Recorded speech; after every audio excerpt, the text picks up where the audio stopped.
Are you notorious for returning books late? If so, don't sweat it anymore, at least not with Enoch Pratt Library. They are just happy that you're reading and have done away with overdue fines. Joining us now is Megan McCorkle, the Marketing and Communications Director for the library. Thank you so much for joining us. Yes, thank you so much for having me. So you got rid of fines, and my one question is, where have you been all my life?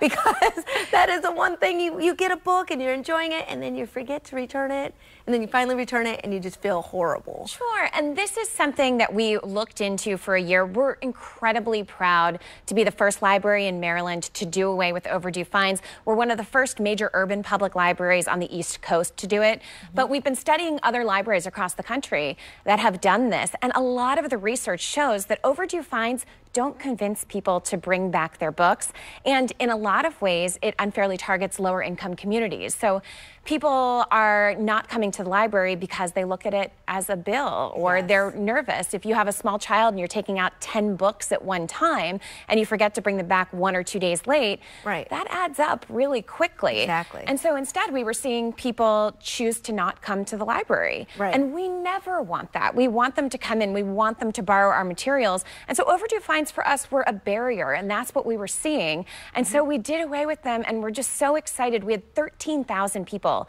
that had blocked cards at the library because they'd reached their threshold of overdue fines. So this month we were able to say, welcome back. Welcome back to the library. I love that. Now, eventually people have to return them. They can't keep them forever, but when they return them, they're not penalized for that. Exactly. So the way we work it is you get a lot of notifications, so you know when the book is due. At some point, if you have the book for months and months, you're going to get a bill for the book. But the second that you bring the book back to the library, as long as it's undamaged, all of your fines are wiped out. That is amazing. It's a clean slate, and it's a new beginning for a lot of people to bring them back into the library. You know, we like to say our game is access. That's what we do, is access.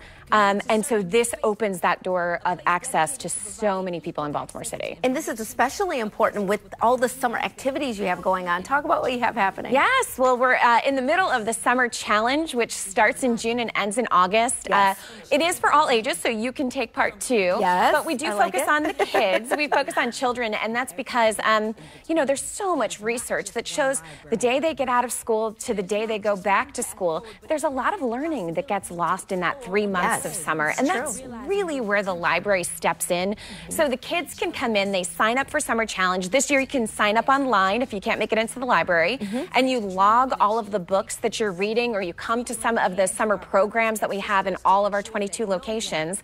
And as you log those, kids can earn prizes and come back to the library. So it really shows that reading reaps rewards, and it just breeds that lifelong love of learning. It really does. And I remember being a kid and really, you know, going to the library and doing the summer reading challenge, and that being something that my sister and I would compete over. I had 4 years on her, so I could read a little bit faster than she could.